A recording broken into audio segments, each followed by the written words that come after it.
Hello दोस्तों, स्वागत है आपका हमारे यूट्यूब चैनल कॉमिक फैन पर। चलिए दोस्तों, शुरू करते हैं रात का रक्षक डोगा की ये रोमांचक कॉमिक्स, डोगा नीति का तीसरा और अंतिम भाग। चलिए शुरू करते हैं। ऊंचे पद पर पहुंचने के लिए खतरे उठाने का शौक दूसरों को भी हो सकता है। साहब, आगे कोई पागल लड़का है, कहता है सीएम साहब जब तक उसकी शादी उसकी प्रेमिका से करवाने का आश्वासन नहीं देंगे वो वहां से नहीं हटेगा और ना ही नाचना बंद करेगा। उसके पास एक ब्लेड है, कहता है कोई पुलिस वाला पास आया तो वो खुदकुशी कर लेगा। संसद का बजट अधिवेशन शुरू होने वाला है। ठीक है, हम उससे मिलते हैं। प्रणाम सर, मेरा नाम प्रशांत है। अब तेरे जैसे लफाड़िए प्रेमी अपनी गर्लफ्रेंड से शादी करने के लिए सीएम का रास्ता रोकेंगे? पहले आप पुलिस को रोकिए, वो मेरी आपकी बातचीत खत्म होने से पहले आगे ना बढ़े। उधर ही रुके रहो। अब बता, कहाँ रहती है तेरी गर्लफ्रेंड? उसके लिए मुझे अपनी जैकेट उतारनी पड़ेगी। समझ गए कौन है मेरी गर्लफ्रेंड? मौत। अब यहाँ से पीछे हटा या किसी पुलिस वाले ने अपना कदम आगे बढ़ाया तो मैं अपनी बेल्ट पर लगे इस बटन से अपनी उंगली हटा लूंगा। बटन दबने के कारण बम एक्टिवेट हो चुका है। उंगली हटते ही ये फट जाएगा। हेलीकॉप्टर नीचे लाओ, जल्दी जल्दी, फट फट फट फट। कुछ करो, इतनी तेजी से सोचो जितनी तेजी से ट्रिगर दबने पर गोली दगती है। वो सीएम साहब को हेलीकॉप्टर पर ले जाने वाला है। फट फट फट। उसको मारा तो उसकी उंगली बटन से हट जाएगी और बम फट जाएगा। जब तक सीएम साहब उसके आसपास मौजूद है हम कुछ नहीं कर सकते। फट फट फट फट। पुलिस और पायलट का दिमाग गोली की तरह चलना चाहिए, क्योंकि उनके साथ इमरजेंसी कभी भी आ सकती है और वो इमरजेंसी सोचने का भी समय नहीं देती। तुम सब नकारा हो। सीएम साहब के लिए कुछ नहीं कर पाए तो आम आदमी के लिए क्या क्या करोगे? गड़ गड़ गड़। सब नाकारा या नाकाम नहीं है। अरे, हेलीकॉप्टर पर कोई लटका है। प्लाम, फट फट फट फट। वो डोगा है, रात का रक्षक डोगा। अब कुछ नहीं होगा हमारे सीएम संभाजी राव को। डोगा उनको बचाएगा। सीखो सीखो उससे कि जान बचाने के लिए जान की बाजी कैसे लगाते हैं। फट फट फट। ओह माय गॉड, ऊपर से हैंड ग्रेनेड नीचे गिरा है। इंस्पेक्टर सूर्य ने घटनास्थल पर पहुंचने में देर कर दी थी। डोगा तो उसकी पहुंच से दूर जा चुका था। कौन है बम से हुई तबाही का जिम्मेदार? डोगा भी उसी सवाल का जवाब चाहता था। डोगा, तुम कुछ गड़बड़ मत करना, ये एक्सप्लोजिव वाला बटन छोड़ देगा, हम सब मरेंगे। जिनके माथे से पसीने की बूंदें चू रही हो ऐसे लोगों में मरने का जिगरा नहीं होता सीएम साहब। आप ये पैराशूट लीजिए, लाइए, आपको बांधने में लाइए, इसको बांधने में मैं आपकी मदद करता हूँ। डोगा, ऐसा मत करो, वो विस्फोट कर देगा। जब यमदूत शरीर के दरवाजे पर दस्तक देता है तो जिंदगी को बाहर आना ही पड़ता है। उस वक्त कोई कुछ भी नहीं कर सकता। जड़, जोरू और जमीनें धरे के धरे रह जाते हैं। सांसें हवा हो जाती है। जिस्म धरा का मेहमान हो जाता है। यदि काल आपके सिर पर खड़ा है तो डोगा तो क्या, डोगा का बाप भी आपको बचा नहीं सकता। लेकिन अगर जिंदगी बाकी है तो किसी का बाप भी आपका कुछ नहीं बिगाड़ सकता। लोग खामा मौत से डरते हैं, इसीलिए रोज मरते हैं। फट फट फट। डोगा ने सीएम को नीचे धक्का दे दिया है। ओह नहीं डोगा, मैं मर जाऊंगा।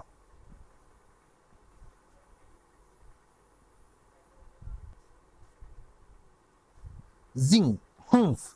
मौत का समय और स्थान निश्चित होता है। वो तेरे बम पर से उंगली छोड़ने या मेरे गोली चलाने से नहीं आती, और ये बात मैं अभी साबित कर दूंगा। बूम। बात साबित हो गई। जिसकी आई थी वो गया, जिसकी नहीं आई थी वो जिंदा है। तेरा क्या होगा कालिया? मैंने तो तुम्हारा नमक भी नहीं खाया डोगा। तेरे जैसे नमक हरामों को डोगा कभी नमक खिलाता भी नहीं, सिर्फ गोली खिलाता है। जिंग, आह। डोगा पायलट की सीट पर आ जमा। मेरी जिंदगी के आधार स्तंभ मेरे चाचा है। अदरक चाचा, धनिया चाचा, काली मिर्च चाचा और हल्दी चाचा, सभी ने कुछ ना कुछ सिखाया है। काली मिर्च चाचा ने मुझे हेलीकॉप्टर से लेकर फाइटर प्लेन तक उड़ाना सिखाया हुआ है। ऐसे ही मौके पर उनकी शिक्षाएं मेरे काम आती है। राजनीति के लिए किसी शिक्षा की जरूरत नहीं पड़ती, वो तो खून में होती है। अच्छी या बुरी ये व्यक्ति की प्रकृति पर निर्भर करता है। डोगा नाम का वो कौवा फिर बीट कर गया मुझ पर। मैंने सोचा था कि अपने अपहरण का नाटक करवाकर मैं लल्लन यादव को मुसीबत में डाल दूंगा, क्योंकि अपहरण के लिए जो हेलीकॉप्टर आया था उसको लल्लन के नाम पर बुक किया गया था। हेलीकॉप्टर से हैंड ग्रेनेड भी मैंने ही गिराया था, ताकि उससे मची तबाही का जिम्मेदार भी लल्लन को ही ठहराया जाए। प्लान के मुताबिक मुझे छोड़ने की एवज में जेल में बंद लल्लन के खास आदमी महाबोले की रिहाई की शर्त रखी जानी थी। उसके बाद मेरे मर्डर की प्लानिंग थी। इस प्रकार लल्लन का राजनीतिक कैरियर तो खतरे में पड़ता ही, उसकी जिंदगी भी डोगा के हाथों खतरे में पड़ जाती। मगर डोगा ने बीच में पड़कर गुड़ गोबर कर दिया। त्रिपाठी के मामले में भी पुलिस मेरी वार्निंग के बाद भी सक्रिय नहीं हुई। आप परेशान मत हो, बाजी अभी भी हमारे हाथ में है। पुलिस को एक बार और हड़काओ। और हेलीकॉप्टर की बुकिंग में लल्लन का नाम मीडिया में तो उछलवाया ही जा सकता है। आपने जो हैंड ग्रेनेड हेलीकॉप्टर से गिराया था उससे मची तबाही में 15 मौतें हुई है। डोगा इस घटना के जिम्मेदार को छोड़ेगा तो नहीं, और वो आदमी लल्लन ही है, ऐसा मीडिया वाले बताएंगे। रही बात किडनैपिंग के फेल होने की, तो उसका उद्देश्य फेल नहीं हुआ। अगर आप कह दें कि प्रशांत नाम का वो किडनैपर महाबोले को जेल से छुड़वाने की बात किसी से कर रहा था, तो आप मुख्यमंत्री हैं, आपकी बात मान ली जाएगी। यानी अप्रत्यक्ष रूप से ये मान लिया जाएगा कि वो आदमी लल्लन यादव हो सकता है। बात तो तेरी ठीक है। मीडिया को तो ब्रेकिंग न्यूज का मसाला मिल गया था। लल्लन साहब, अगले सीएम के रूप में आपका नाम इज्जत से लिया जा रहा है, मगर संभाजी से आपको तगड़ी टक्कर मिलेगी, इस बात से भी कोई इनकार नहीं कर रहा। संभाजी के अपहरण में प्रयोग होने वाले हेलीकॉप्टर की आपके नाम से बुकिंग की खबर पर आपका क्या कहना है? भैंस की पीठ पर जब मक्खी बैठती है तो वो उसको पूंछ मारकर उड़ा देती है। इससे भैंस की सेहत पर कोई असर नहीं पड़ता। समझे या कुछ और समझाऊं? भैंस को दूध के लिए पाला जाता है, वही दूध जो ताकत का आधार होता है। पूंछ से मरी मक्खी दूध में गिरकर कईयों को बीमार कर सकती है। समझे या और समझाऊं? और समझाता हूं। जनता अपने नेता को अपने प्रतिनिधि के रूप में चुनकर सरकार चलाने का अवसर देती है, लेकिन नेता के मुंह कुर्सी की पावर का खून लग जाता है। खून मुंह लगने पर शेर नरभक्षी हो जाता है, मगर नेता जनभक्षी हो जाता है। अपने निजी फायदे के लिए वो जनता का खून चूसता है। जिंग जिंग कानून व्यवस्थाएं उसे उस गंदी मक्खी की तरह लगती है, जिसे वो अपनी पूंछ से उड़ाने की कोशिश करता रहता है। विकास और लाभ का जो दूध जनता को मिलना चाहिए, उसे तेरे जैसे नेता खुद डकार जाते हैं।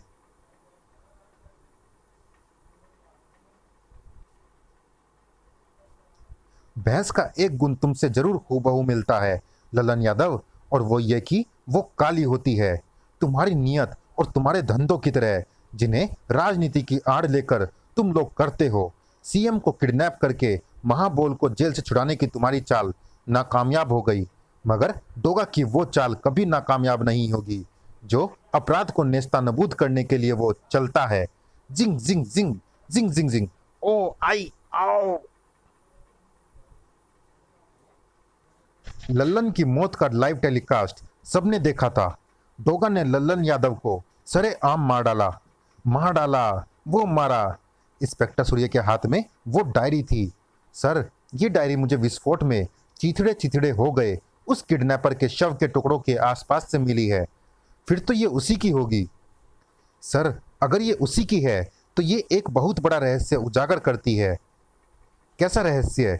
इसके मुताबिक उस व्यक्ति का नाम प्रशांत है, और वो खुद सीएम संभाजी राव के लिए काम करता है। प्रशांत ने लिखा है सर कि वो यह काम सीएम साहब के कहने पर कर रहा है। उसने लिखा है कि उसे सीएम साहब के हाथों अपनी हत्या की आशंका है, क्योंकि इस काम के बाद वो उनका राजदार बन जाएगा। उसने लिखा है सर कि यदि ऐसा होता है तो मेरी हत्या का जिम्मेदार सीएम साहब को माना जाए। इम्पॉसिबल। ये सब बकवास है। मैं डोगा को पकड़ने की मुहिम छेड़ चुका था सर, लेकिन इस डायरी को पढ़ने के बाद रुक गया। सर, इस डायरी को पढ़ने के बाद आपको क्या लगता है? कॉन्स्पिरेसी, षड्यंत्र। भला सीएम साहब अपने आप को किडनैप क्यों करवाएंगे? घटना स्थल से मिली ये डायरी भी तो झूठ नहीं बोल सकती। इसके पन्नों पर बारूद की गंध है। ये डायरी है तो उसी किडनैपर प्रशांत की सर, और अगर ये उसी की है तो भला वो भी झूठ क्यों लिखेगा? यदि उसे अपनी हत्या की आशंका नहीं होती तो शायद वो ये डायरी नहीं लिखता। उसकी मौत भले ही डोगा के कारण हुई, मगर वो मरा सीएम साहब के कारण हो सकता है। जबकि सीएम साहब ने अपने बयान में ये साजिश लल्लन यादव की बताई है। उनके इस बयान के बाद हैंड ग्रेनेड द्वारा हुई तबाही का जिम्मेदार लल्लन यादव को मानकर डोगा ने उसको खत्म कर दिया है। और मेरा मानना यह है सर कि जो खत्म हो गया वो साजिश नहीं रच सकता। साजिशें खत्म होने के लिए नहीं, खत्म करने के लिए रची जाती है। अब तो मुझे शक होता है कि शायद त्रिपाठी साहब को मरवाने में भी सीएम साहब का ही हाथ है। मेरे पास इस बात का आधार है सर, और वो आधार है मुर्दा घर में रखी सड़क पर लावारिस मिली गुना भाई की लाश। अपराध की दुनिया से खबर यह है सर कि उसको खुद लल्लन यादव ने तेजाब पिलाकर मारा है। जरा सोचिए सर कि गुना भाई त्रिपाठी का आदमी था। भला लल्लन को उसको मारने की क्या जरूरत पड़ी थी, वो भी इतनी बेरहमी से तेजाब पिलाकर? मतलब साफ है कोई ऐसी बात थी जिसने लल्लन के गुस्से को भड़का दिया था। दरअसल गुना भाई वो शख्स था जिसने बालू को जज सूर्यकांत की हत्या की सुपारी दी थी। यही बात त्रिपाठी की हत्या की वजह बनी, और खुद गुना की हत्या से यह सिद्ध हो गया कि उसको जज की हत्या कर देने का ऑर्डर त्रिपाठी ने नहीं दिया था। लेकिन अब सवाल ये उठता है कि लल्लन को यह बात किसने बताई कि गुना ने ही बालू को जज की हत्या का आदेश देकर त्रिपाठी से गद्दारी की थी। वो त्रिपाठी जो लल्लन यादव का मित्र भी था। किसने बताई? खुद सीएम साहब ने, क्योंकि इस केस में विलन सीएम साहब है। केवल वही जानते थे कि ये खबर लल्लन को देने से गुना मारा जाएगा, वो गुना जो उनका भेद जग जाहिर कर सकता था। अब आप बताइए सर, इस केस की कड़ियों को शुरू से आखिर तक सिलसिलेवार ढंग से रखकर मैंने ये कहानी जोड़ी है। मेरी इस कहानी के हर पहलू का आधार सशक्त है, जिसे मैं आपके सामने रख चुका हूँ। प्रशांत की डायरी ने मेरी सोचों को ये सारी दिशा दी है सर। अब आप बताइए कि इन हालात में मुझे क्या एक्शन, किसके खिलाफ लेना चाहिए? कहानियों की कड़ियाँ कल्पना पर आधारित होती है इंस्पेक्टर सूर्य। एक्शन के लिए ठोस सबूत चाहिए। ठोस सबूत नेताओं के खिलाफ। बूम! सीएम साहब की कार पर किसी ने बम फेंका है। एक अन्य कार वहां आकर रुकी। अरे सीएम साहब, आप इस कार में? हाँ, पिछले दिनों मुझ पर जो हमले हुए, एहतियातन मैंने अपनी डमी कार भेजनी शुरू कर दी। उसमें मैं नहीं, मेरी छवि वाला मेरा डुप्लीकेट था, और यह बात कोई नहीं जानता था, मेरा सेक्रेटरी भी नहीं। डुप्लीकेट के साथ एक कमांडो और ड्राइवर भी मारे गए। अपनी पुलिस के बारे में तो मैं जानता ही हूँ कि वो कभी भी ये पता नहीं लगा पाएगी कि हैंड ग्रेनेड मेरी कार पर किसने फेंका था। पर संभाजी, पता तो लगना ही चाहिए। मुझे तो ये काम शंकर पुत्तौल का लगता है। हाँ, हो सकता है वो सियाना अभी भी बचा हुआ है। राजनीति में सभी सियाने हैं। शंकर साहब, अमर त्रिपाठी और ललन यादव की डोगा के हाथों हत्याओं के बारे में आपका क्या कहना है? बिका हुआ है डोगा। सीएम संभाजी राव के हाथों की कठपुतली है वो जैसा नाच रहा है डोगा। डुगडुगी बंदर देखा है ना तुमने? मदारी जैसा नचाता है बंदर वैसा ही नाचता है। मगर सीएम साहब ऐसा क्यों करेंगे? और डोगा भी किसी के आदेश पर क्यों चलेगा? हाँ, डोगा अपने विवेक से काम करता है। अगर मैं तेरे गाल पर एक झापड़ रसीद कर दूं तो तेरा सारा विवेक तेल लेने चला जाएगा रे। प्रेस की औलाद, तेरी ये चैनल की नौकरी खतरे में पड़ेगी तो तू भी वही करेगा, लिखेगा और दिखाएगा जो मैं कहूंगा। सीएम के हाथ में पावर है। वो चाहे तो डोगा एक दिन भी मुंबई में नहीं टिक सकता। और वो तभी चाहेगा जब डोगा उसका कहना माने। डोगा उसके कहने पर एक एक करके उसके रास्ते के कांटों को साफ कर रहा है। मेरी भी जान खतरे में है। अगर मैं भी डोगा के हाथों मारा जाऊं तो मेरी मौत का जिम्मेदार संभाजी राव को मानकर उस पर मुकदमा चलाया जाए। चलो अब सारे दफा हो जाओ। तेरे को लिखित ऑर्डर चाहिए क्या? ऑर्डर तो मैं लेकर आया हूं शंकर पुत्तोल। तेरी मौत का। डोगा तुम? तेरी तिजोरी में कितने पैसे हैं शंकर पुत्तोल? जितने भी हैं सब तू ले जा, और भी दूंगा। तू संभाजी का साथ छोड़ और मेरे साथ काम कर। अगला चीफ मिनिस्टर मैं बनूंगा। जिंग, तू मिनिस्ट्री छोड़कर मेरे साथ काम कर सकता है शंकर पुत्तोल। बोल, है तेरे में जिगरा? बता, कितना रुपया है तेरी इस तिजोरी में? 1-2 करोड़ तो होगा डोगा। बस सिर्फ 1-2 करोड़? जिंग, इससे 10 गुना ज्यादा पैसा तो मेरे सिर पर अपराध जगत ने लगाया हुआ है। वो इसलिए क्योंकि मैं अपराध को खत्म करता हूं। अपराधियों से पैसा खाने वाला अपराध को खत्म नहीं करता, बल्कि तेरी तरह उसे बढ़ावा देता है। अपराधियों को जिंदा रखने के लिए पैसा तुम्हारा हथियार है, डोगा बिकाऊ नहीं है। डोगा तो आसामी है। तू करोड़ों की आसामी फंसा सकता है। तू चाहे तो मुझे मारकर अंडरवर्ल्ड से वो पैसा हासिल कर सकता है शंकर पुत्तोल। बोल, मारेगा मुझे? नहीं डोगा, तू तो काम का आदमी है। तुझ जिंग आ। संभाजी राव की राजनीति बेखौफ चल रही थी। संभाजी राव, 3 बच्चियां आपसे मिलना चाहती है नन्हे रिपोर्टर्स के इंटरव्यू के लिए। 3 बच्चियां इंटरव्यू के लिए? क्या बकते हो? कहाँ है वो? बुलाओ उन्हें। वो रही, आ जाओ बच्चों। जी सर। इनकी तलाशी लो। संभाजी राव, इन बच्चियों की तलाशी? हाँ, जैसा कहा है करो, तलाशी लो। मगर ओफो, समझने की कोशिश करो चंद्रशिवा, ये स्टिंग ऑपरेशन है। इनके पास छुपे कैमरे हैं। Sting operation? छुपे कैमरे? चंद्रशिवा के कहने पर एक नौकरानी ने बच्चियों की तलाशी ली। इनके पास छुपे कैमरे नहीं है साहब। ओह, पर ठीक है, इनको इंटरव्यू लेने दो। सर, अगला मुख्यमंत्री कौन बनेगा? मैं ही, और कौन? सुना है त्रिपाठी जी, लल्लन यादव जी और शंकर पुत्तोल जी को डोगा के हाथों मरवाकर आपने अपना रास्ता साफ कर दिया है। बकवास, बिल्कुल बकवास। और मुझे ये प्रश्न तुम्हारे दिमाग से पैदा हुआ तो नहीं लग रहा। हेलो, उधर से जाने क्या कहा गया? क्या? चंद्रशिवा, गद्दार, तू मेरा स्टिंग ऑपरेशन करवा रहा है। तूने ही फिकवाया था मेरी कार पर बम। अगला सीएम बनने का सपना देख रहा था। ये झूठ है। मैंने कभी भी आपसे नमक हरामी के बारे में सोचा भी नहीं। यहां कोई स्टिंग ऑपरेशन नहीं हो रहा। फोन पर कौन था? फोन पर मैं था। फोन भी तेरे घर से कर रहा था संभाजी राव। तेरी कार पर बम मैंने ही फेंका था। तेरे सेक्रेटरी को मैंने तेरी ही चालों से, तेरे ही हाथों से मरवा दिया। तो तुम डोगा? हाँ, मैं डोगा। स्टिंग ऑपरेशन के नाम से कुछ याद आया? मैं याद कराता हूँ। 3 मासूम बच्चियां स्टिंग ऑपरेशन के लिए निकली थी। एक टीवी चैनल का रिपोर्टर उनके पीछे था, मगर स्टिंग ऑपरेशन की पोल खुल गई और मासूम बच्चियां उस स्टिंग ऑपरेशन के डंक का शिकार हो गई। गलत कह गया, बेदर्दी से कुचलकर मार दी गई। संयोग से वो गुप्त कैमरा घटना स्थल पर मेरे हाथ लग गया। उस कैमरे की खोज वो टीवी चैनल वाला रिपोर्टर भी कर रहा था और बाय चांस मेरी नज़र में आ गया था। उसी से मुझे पता लगा कि ये स्टिंग ऑपरेशन वास्तव में तू करवा रहा था, ताकि तू भविष्य में उन तीनों हरामखोर नेताओं को ब्लैकमेल करके अपने दोबारा सीएम बनने का रास्ता साफ कर सके।